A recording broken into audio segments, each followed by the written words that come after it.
qu'un guide pour appliquer le code du travail. 600 000 accidents de travail par an. Les personnes n'ont pas conscience de se mettre en danger. Dolphinergie, le podcast des expertises humaines, techniques et opérationnelles au service de la transition énergétique par Dolphins Group.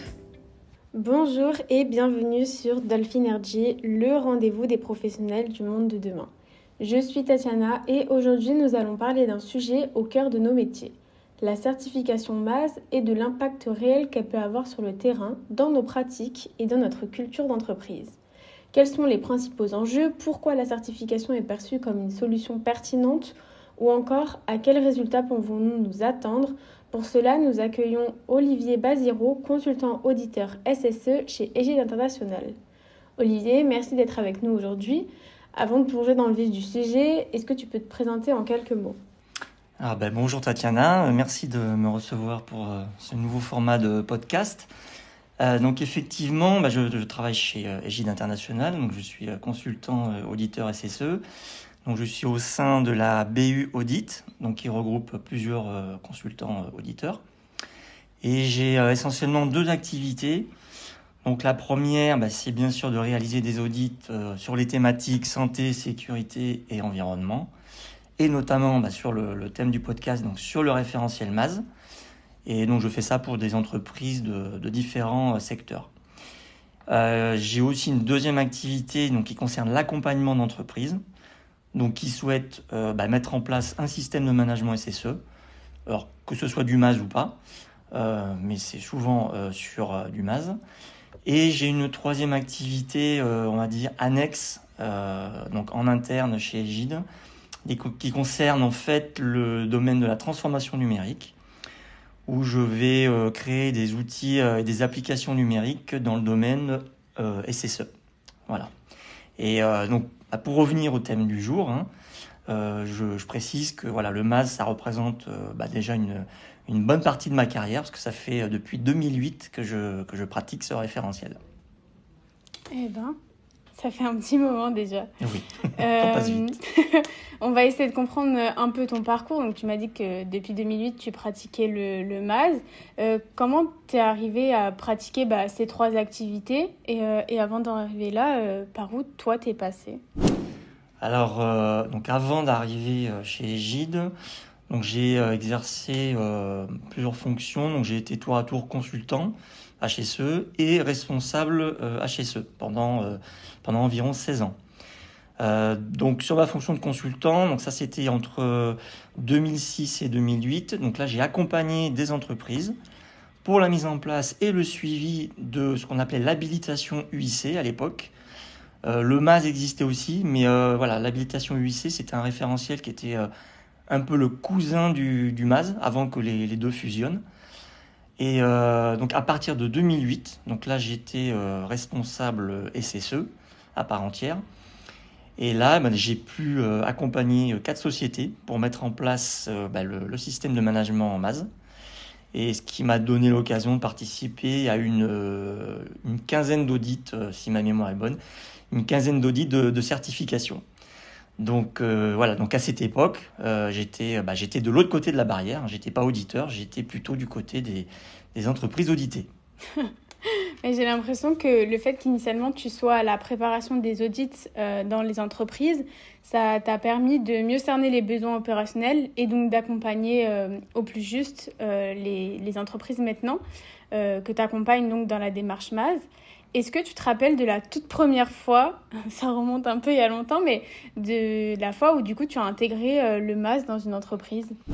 Oui, alors il me reste encore un petit peu de mémoire, mais alors mon premier contact avec le MAS, donc ça remonte à 2008, comme j'ai dit tout à l'heure. En fait, il y a eu une des entreprises pour laquelle je travaillais qui était déjà habilitée UIC et qui a eu la nécessité d'être certifiée MAS pour pouvoir continuer travailler chez un de ses gros clients qui était dans le domaine de la cimenterie. Donc l'enjeu, en fait, ça a été de franchir la marche entre les exigences du référentiel UIC et les exigences du référentiel MAS. Ok, donc c'était une première mission qui touche au MAS et pas des moindres parce que c'était quand même un gros enjeu pour cette entreprise. Pourquoi tu as été attiré par ce sujet? Pourquoi ça te tient particulièrement à cœur? Alors, je dirais que déjà à titre personnel, moi personnellement j'ai une sensibilité qui est assez forte par rapport à tout ce qui est la notion du risque en général, alors que ce soit au travail ou même à la maison, dans le domaine personnel. Voilà, quand je bricole aussi, je fais très attention à cette notion de risque. Mais pour en revenir au domaine professionnel, ce qui est très important, c'est de faire en sorte que une personne qui arrive au travail le matin puisse rentrer chez elle le soir en bonne santé et retrouver sa famille. Je vais te donner quelques chiffres, mais il faut savoir qu'en France, il y a quand même quasiment 600 000 accidents de travail par an. Ok. Donc c'est considérable. Et parmi ces 600 000, il y a presque 800 morts, enfin 800 décès, ce qui fait 2 morts par jour. Donc c'est quand même assez significatif. Ouais. Et je pense qu'en tant qu'être humain ou chef d'entreprise, on peut pas rester insensible à ces chiffres. Et on ne peut pas tolérer que mourir au travail, c'est pas quelque chose de normal, quoi. Ouais, les chiffres sont quand même lourds, hein. On peut le voir. Et peut-être que vous, si vous nous écoutez aujourd'hui, vous voulez avoir un impact et diminuer ces chiffres dans votre entreprise. Pour mieux comprendre, on va prendre un cas réel d'une entreprise dont on ne citera pas le nom, mais que toi, tu as pu accompagner dans sa démarche MAS. Est-ce que tu peux nous faire un état des lieux avant la mise en place ou le renouvellement, parce qu'il est possible de faire aussi renouveler sa certification chez Egide International. On ne l'a pas précisé, mais c'est possible. Mais est-ce que tu peux nous faire un état des lieux avant la mise en place Oui, tout à fait. Alors en fait, quand on s'engage dans une démarche MAS, on peut avoir des situations assez variables dans les entreprises. Alors, en ce qui me concerne, dans mon cas, moi, j'ai quand même pu constater plusieurs points communs dans les entreprises que j'ai pu accompagner. Souvent, on a un niveau d'accidentologie qui est relativement élevé, donc avant de démarrer une démarche MAS.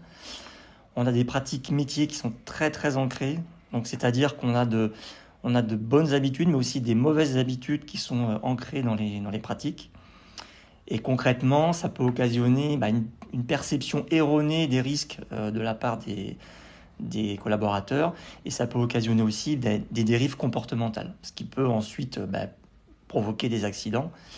Et en fait, les personnes n'ont pas conscience de se mettre en danger, et même pour des tâches assez simples, elles ne vont pas vraiment avoir conscience de ça. Et autre situation qu'on peut observer souvent en début de démarche, là, c'est plus en termes d'organisation générale et de management. On observe un manque de structure générale et un fonctionnement, c'est un peu la tendance dans beaucoup d'entreprises, mais un fonctionnement qui est basé sur le travail dans l'urgence. Voilà. Donc on a des entreprises qui sont plus dans la réactivité que dans l'anticipation et la préparation. Donc, je vais rebondir un peu sur ce que tu nous as dit, mais si vous constatez les points suivants dans votre quotidien au travail, il est quand même essentiel de s'attarder sur le segment SSE, donc santé, sécurité, environnement de votre entreprise. Je rappelle que de nombreux accidents, des habitudes professionnelles bonnes ou mauvaises dues à une routine qui s'est installée dans votre travail, ou encore un manque de structure autour de la santé, sécurité au travail. Pour revenir au cas de notre entreprise précisément, est-ce que tu peux nous parler des principaux enjeux ou des difficultés même que tu as pu rencontrer toi sur le terrain Oui, alors un des premiers enjeux, et on va pas se mentir, hein, il y a pour une entreprise qui se lance dans une démarche MAS, il y a un enjeu commercial, puisque une entreprise qui n'est pas certifiée MAS, ça peut lui fermer des portes au niveau des marchés. Et certaines entreprises, certaines usines par exemple, demandent la certification MAS pour pouvoir continuer à travailler dans ces usines. Donc c'est un enjeu quand même qu'il ne faut pas perdre de vue. Donc le deuxième enjeu, et en fait c'est celui-ci le plus important parce que c'est quand même la finalité du MAS. Le deuxième enjeu, c'était de baisser et de maintenir l'accidentologie à un niveau faible ou acceptable, et d'arriver à développer une culture sécurité qui soit pérenne, solide, et ça à tous les niveaux de l'entreprise. Il y a un autre enjeu aussi, qui était d'intégrer la sécurité dans le fonctionnement quotidien de l'entreprise. Mais ceci sans que ce soit perçu comme une couche supplémentaire qu'on rajoute au millefeuille des exigences qui sont déjà très nombreuses pour les entreprises. Et au niveau des difficultés, je dirais que une des premières difficultés, ça a été de s'assurer de l'implication de la direction et de l'encadrement en général, je dirais. Une difficulté aussi, c'est de faire face à la résistance au changement, qui est un grand classique, et aussi de faire face au manque de temps qui est consacré à l'application des exigences du MAS. Un autre frein aussi concerne la formalisation documentaire, qui peut souvent constituer un frein justement pour les entreprises, surtout les entreprises, les petites entreprises même, qui ont une forte tradition orale. Donc passer du stade oral au stade de la formalisation documentaire, c'est pas toujours évident. La communication aussi, c'est un facteur de réussite qui est très important. Donc un système de management tel que le MAS, ça exige que les flux de communication, qu'ils soient oraux ou écrits, soient simples et efficaces à tous les niveaux. Je pense que le côté lourd du process et les formalités, c'est quelque chose qu'on peut appréhender en tant qu'entreprise. Est-ce que, pour rassurer nos auditeurs, tu peux nous dire en quoi la certification elle est perçue comme une réponse pertinente? Alors je dirais que le MAS, le gros avantage du MAS, c'est son côté, c'est que c'est un référentiel qui est très pratico-pratique. Et donc il faut l'utiliser comme un vrai guide, un véritable guide pour structurer sa démarche de prévention des risques. Donc ça pousse vraiment l'entreprise à analyser ses incidents, ses presque accidents, ses accidents, et ça permet à l'entreprise d'apprendre vraiment de ses erreurs. Donc normalement, si cette partie analyse est bien faite, ça va donner lieu à la mise en place d'actions concrètes qui, logiquement, devraient aussi se traduire par une baisse de l'accidentologie. Et corollairement à ça, je dirais qu'il y a aussi un intérêt financier, parce que qui dit baisse de l'accidentologie, dit normalement baisse des cotisations pour l'entreprise. Donc il y a un intérêt aussi à ce niveau-là. Et autre intérêt pertinent pour le MAS, ça permet de mieux connaître et de mieux appliquer la réglementation, comme le Code du travail, par exemple.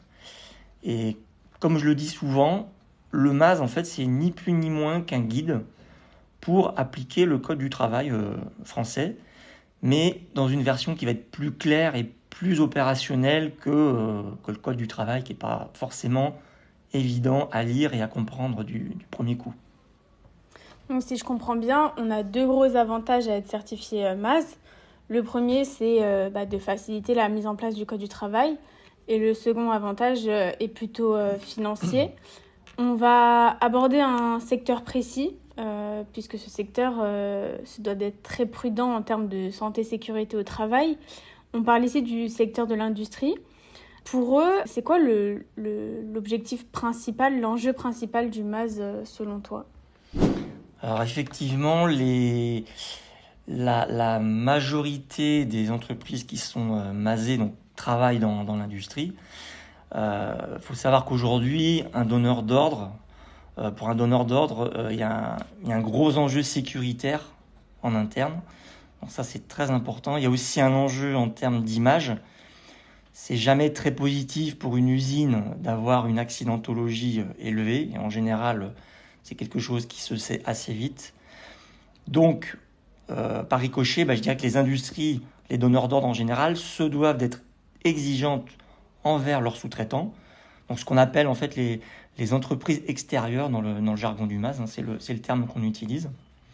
Et donc, la certification MAS, c'est la réponse idéale, c'est la réponse adaptée aux exigences de ces donneurs d'ordre, puisque ça va leur apporter une certaine garantie, comme quoi les entreprises extérieures ont structuré leur organisation autour de la sécurité et ça va garantir aussi que les prestations seront effectuées avec un souci de maîtriser les risques au mieux. Super, merci pour ces explications très claires. J'aimerais bien qu'on aborde maintenant le côté mise en pratique de la certification MAS pour donner les clés et des ouvertures peut-être aux personnes qui nous écoutent et qui aimeraient potentiellement se faire accompagner dans le lancement de cette démarche. Comment on lance une démarche MAS? Comment est-ce que concrètement ça se passe? Comment la structure? Alors j'en ai parlé un tout petit peu tout à l'heure.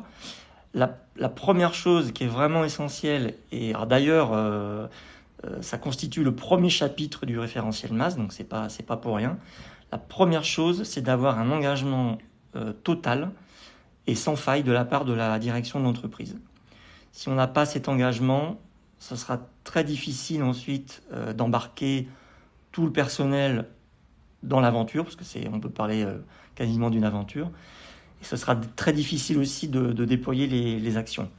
Donc l'objectif, à travers cette implication de la direction, c'est que tout le monde s'approprie la démarche à son niveau. Et je dirais que la deuxième chose qui est très importante à faire en début de démarche, c'est de faire un état des lieux de l'entreprise pour situer son niveau de maturité sécurité. Et pour faire ça, rien de mieux qu'un audit blanc, qui sera très pratique pour faire une photo précise de la situation en début de démarche.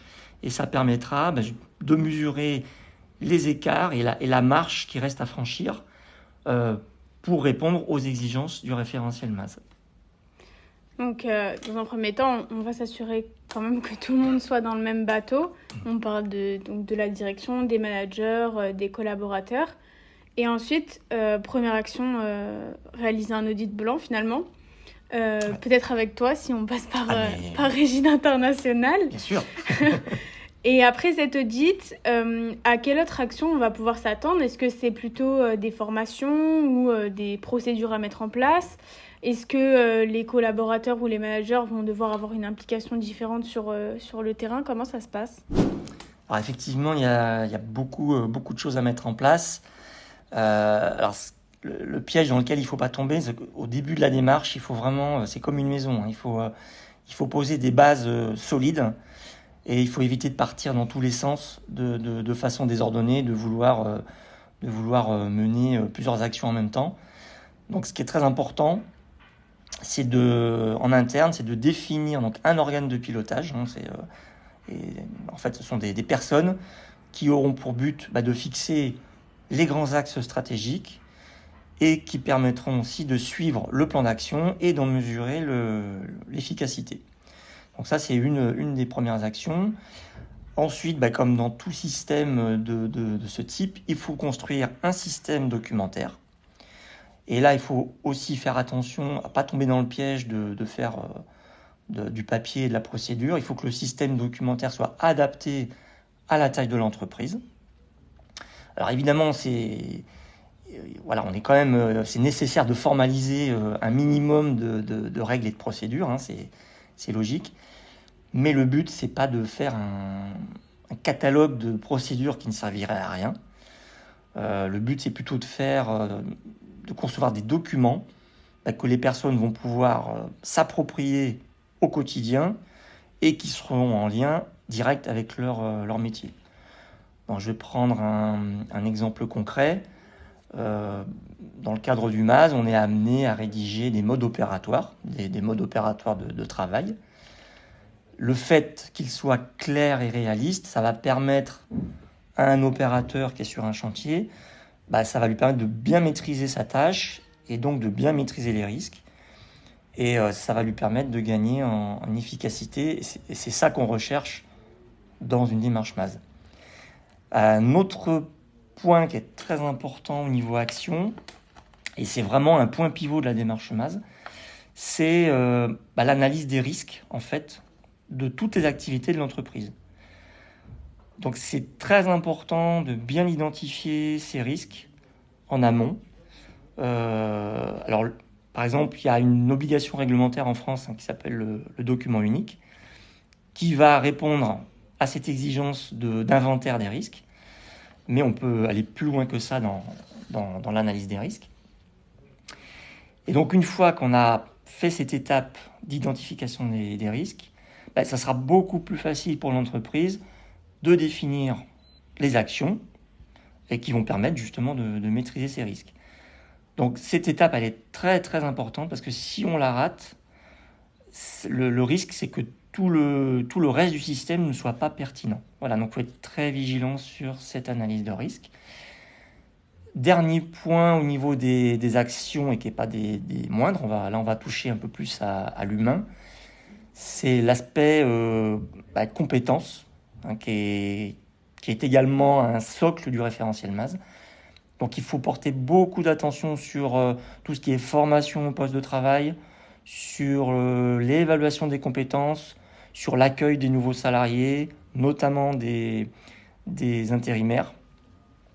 Voilà, donc j'ai envie de dire que quelqu'un qui est bien formé, qui est bien accueilli, c'est quelqu'un qui aura moins de risques de se mettre en danger en situation de travail. Super, donc en fait ce référentiel, une fois qu'il est mis en place, quelque part il permet d'acquérir une certaine flexibilité et une adaptabilité dans de nombreux environnements, ça reste un gros avantage.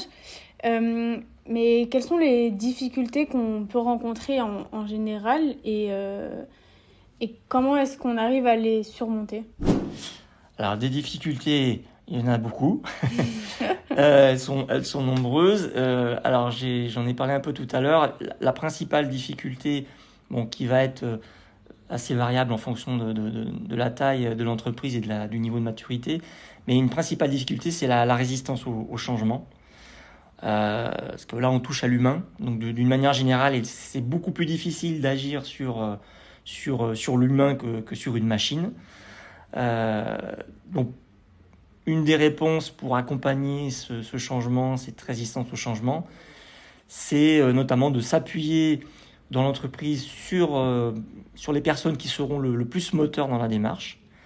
Et il faut s'appuyer sur ces personnes qui vont ensuite amener les personnes récalcitrantes à jouer le jeu, enfin même si c'est pas un jeu, mais elles vont amener ces personnes à rentrer dans la démarche et à comprendre surtout l'intérêt de cette démarche. Un peu dans le même état d'esprit, il y a une autre difficulté aussi qui est de faire la chasse aux mauvaises habitudes, parce qu'il faut, dans une démarche sécurité, il faut essayer d'amener les gens à évoluer et à quitter leurs mauvaises habitudes. Et voilà, il y a une phrase classique d'ailleurs pour l'anecdote qu'on entend, c'est un grand classique. Voilà, c'est les personnes qui vous disent voilà, j'ai toujours eu l'habitude de faire comme ça, je ne me suis jamais blessé, j'ai jamais eu d'accident, donc je ne vois pas pourquoi je changerais ma façon de faire. Donc ça, c'est typiquement le genre de phrase qu'il faut absolument gommer en fait du vocabulaire. Et dans le cadre d'une démarche MAS, pour lever ces freins, on va dire, il faut être très pédagogue. Il faut faire preuve d'écoute. Il faut être très proche du personnel sur le terrain. Il faut les rassurer. Il faut lever les doutes. Et surtout, il faut les amener à comprendre que tout ce qui est mis en place autour du MAS, c'est pas pour les embêter en fait. C'est vraiment dans leur intérêt et dans l'intérêt de leur sécurité et de leur santé. Et pour leur faire comprendre cet intérêt, le mieux, c'est de mettre en place des actions concrètes très rapidement, donc qui vont parler aux collaborateurs de façon simple. Et ces actions vont avoir un impact direct sur le travail au quotidien. Donc, j'imagine que toutes les actions que tu viens de nous citer, une fois mises en place, elles sont évaluées et adaptées en fonction des objectifs. Quels résultats on peut observer au niveau des équipes et des performances de l'entreprise? Alors, un autre avantage du MAS, c'est que le MAS, en fait, il faut le voir comme un vrai projet. C'est un vrai projet d'entreprise. Donc, comme tout projet, ça sous-entend l'implication de tous, à tous les niveaux de l'entreprise. Et c'est bien connu qu'une personne qui va être impliquée, qui va être reconnue, qui va être force de proposition, ça va créer en fait un cercle vertueux dans l'entreprise. Et concrètement, ça amène à une amélioration du climat de travail, ça va amener à plus de sens, plus de motivation de la part des salariés, et puis une meilleure efficacité. D'ailleurs, alors, en termes d'efficacité, je peux citer un exemple pour nos auditeurs. Un chantier qui est bien préparé, ça laisse moins de place aux aléas, ça laisse moins de place aux imprévus, et donc ça laisse moins de place aux risques. Donc pour les travailleurs, concrètement sur le terrain, c'est beaucoup moins de stress, c'est plus de fluidité pour exécuter leur travail. Et donc logiquement, quand on travaille dans un climat plus serein et plus sécurisé, logiquement, on travaille mieux et on prend moins de risques. Voilà. Et alors on peut même pousser le bouchon un peu plus loin. Il y a certaines entreprises qui sont par exemple masées depuis de nombreuses années, donc qui ont un niveau de culture sécurité mature, on va dire. Ces entreprises, elles proposent même aux salariés de participer directement à l'amélioration des conditions de travail. Voilà, donc les personnes sont consultées pour, par exemple, améliorer l'ergonomie au poste de travail, pour améliorer la sécurité sur des machines, sur des outils. Et cet aspect-là, il est très très important parce que, moi je l'ai vu, je l'ai constaté sur le terrain à de nombreuses reprises, mais les bonnes idées, elles viennent du terrain, elles viennent des opérateurs eux-mêmes. Donc c'est pourquoi il faut vraiment être à l'écoute de ces personnes, et surtout il faut valoriser leurs idées. Et donc ça peut paraître logique tout ce que tu viens de nous dire, mais c'est toujours bien d'avoir un rappel. Pour illustrer ce que tu viens de nous dire, est-ce que tu as une anecdote à nous raconter pour qu'on puisse mieux comprendre le côté avant et après certification MAS? Oui. Alors je vais creuser dans ma mémoire. Alors c'est un cas qui est assez classique que j'ai constaté plusieurs fois. C'est le cas d'une personne, par exemple, qui va être réfractaire à utiliser un nouvel EPI. Donc un EPI, pour nos auditeurs, c'est un équipement de protection individuelle, comme un casque ou des chaussures, comme des gants, pour parler des EPI les plus connus. Donc dans ce cas précis, en fait, il s'agissait d'un soudeur qui refusait de porter une cagoule de soudure ventilée. Les soudeurs, ils travaillent avec des cagoules de soudure, bien sûr. Et les cagoules de soudure ventilées permettent en fait de protéger du risque cancérogène qui est lié aux fumées de soudage. Donc cette personne, au départ, elle était très très réticente pour utiliser cet équipement. L'argument qu'elle avançait, c'était l'inconfort de cet équipement. Mais à force de persuasion, à force de lui faire essayer le pays, à force de lui expliquer que c'était dans son intérêt, parce qu'il y a quand même un risque cancérogène, quand même, c'est pas rien. Donc il y a vraiment un intérêt pour sa santé. Donc finalement, cette personne, elle a adhéré, elle a accepté de porter cet EPI. Et le plus drôle, en fait, et c'est souvent ce qu'on constate, c'est que cette personne-là, pour elle, ensuite, c'était hors de question de revenir à son ancien équipement. Et mieux que ça, c'était même quelqu'un qui a milité pour que cet équipement soit généralisé à l'ensemble de l'entreprise pour tous les soudeurs. Donc il y a eu un effet vertueux. Tout est bien qui finit bien. Oui. J'ai l'impression que du coup cette certification MAS, elle fidélise aussi quelque part les employés et ça leur donne aussi une sorte de mission. Cette personne qui était à la base réticente, maintenant elle est engagée dans l'entreprise pour améliorer les conditions de travail. Et c'est ce qu'on cherche aussi à faire dans une entreprise. Est-ce que tu peux donner, toi, ta vision sur ce sujet ? Comment est-ce que la démarche MAS, elle renforce les collaborations entre les équipes, mais de tous les points de vue, que ce soit du terrain, du côté support ou du côté managérial ? Oui, alors justement, tu as raison d'insister sur les fonctions support et managériales, parce que souvent le MAS a cette image de démarche purement axée terrain, donc plutôt destinée, on va dire, au personnel opérationnel de chantier, par exemple. Mais en fait, il ne faut pas perdre de vue que ça reste une démarche qui est transversale et qui va impliquer l'ensemble des salariés de l'entreprise, y compris, donc, comme tu l'as dit dans ta question, le personnel support. Et comme je l'ai dit tout à l'heure, le MAS, ça exige une forte implication de la direction et du management en général. Et si cette implication elle est visible par les collaborateurs, en fait, ça va avoir des conséquences vertueuses et ça va renforcer justement les liens dans l'entreprise, justement entre les fonctions support et le personnel de terrain. Et je rajouterais aussi que le MAS a cet avantage d'imposer des moments d'échange, comme par exemple ce qu'on appelle des causeries sécurité, les bilans de chantier. Donc tous ces moments d'échange, ça permet d'engager une discussion entre le personnel opérationnel et entre les managers et les fonctions support.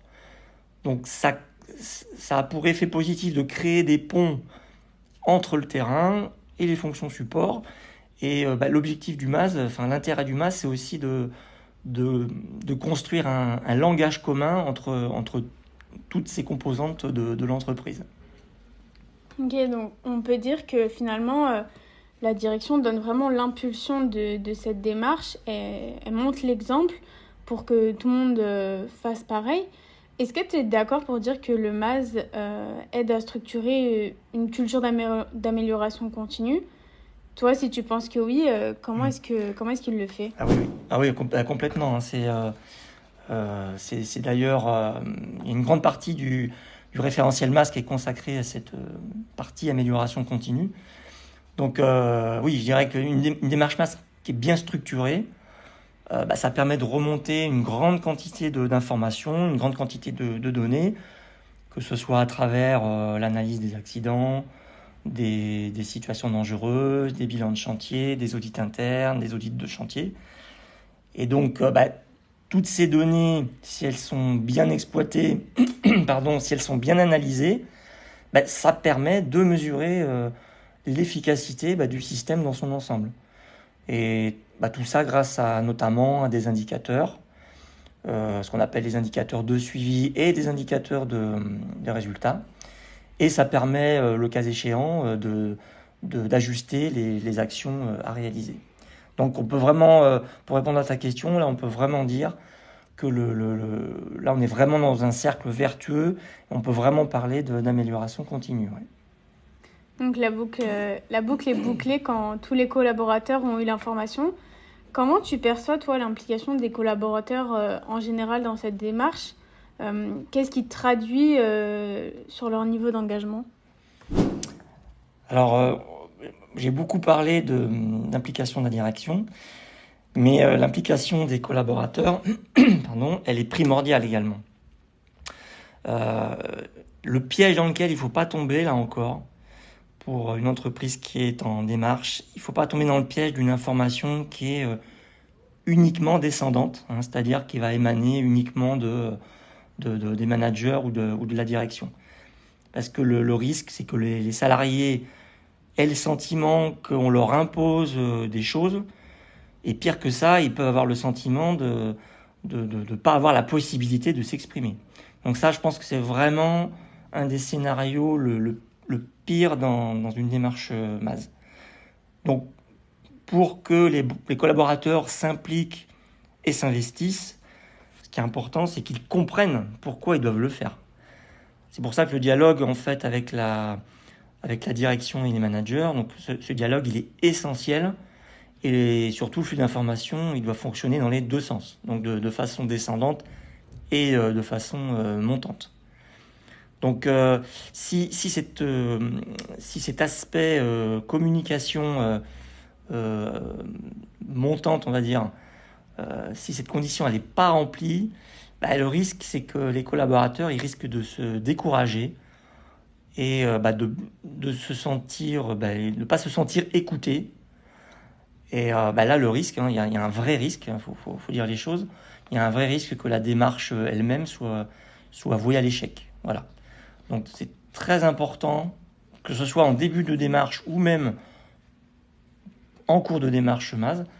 Donc c'est très important cet aspect communication. Et ça fera gagner beaucoup de temps dans le déploiement du système. Et ça permettra surtout de gagner en crédibilité et en efficacité. On pense donc à bien intégrer tout le monde dans la démarche une fois qu'elle est lancée. Mais donc là, on a parlé du lancement, une fois qu'elle était lancée. Mais si on en est à l'étape du lancement, qu'est-ce qu'on devrait faire pour actionner le levier certification MAS ? Alors, c'est vrai que pour une entreprise qui se lance dans la démarche, c'est un projet d'envergure quand même. Alors le conseil principal que je donnerais à une entreprise qui veut se lancer dans le MAS, c'est même comme je l'ai dit tout à l'heure, il y a souvent une injonction du client qui demande cette certification pour pouvoir continuer à travailler chez ce client. Mais il faut pas tomber dans le piège de voir la certification MAS comme un objectif en soi. Il faut aussi le voir comme un levier d'amélioration globale. Et pour l'entreprise, c'est une occasion en or d'impliquer tous les collaborateurs dans un véritable projet d'entreprise. Donc ça c'est important. Et je dirais un autre conseil aussi que je donnerais, c'est de ne pas vouloir aller trop vite. Je l'ai dit tout à l'heure un peu, faut pas partir dans toutes les directions à la fois. Donc bien poser les bases du système dès le départ. C'est pourquoi c'est assez important de se faire accompagner par un professionnel, parce que mettre en place une démarche MAS, c'est un chantier d'envergure, on va dire. Et il ne faut pas perdre de vue que la mise en place d'une démarche MAS, c'est pas un sprint. Il faut prendre son temps, c'est plus une course de fond. Et ne pas perdre de vue qu'en matière de sécurité, rien n'est jamais acquis. Donc l'accident grave, il se cache parfois dans les détails. Faut toujours rester humble. Et donc il faut appliquer cette logique aussi dans la démarche MAS. Et il faut prendre son temps dans la mise en place de la démarche. On arrive déjà à la dernière question. Je vais faire appel à tes années d'expertise sur celle-ci.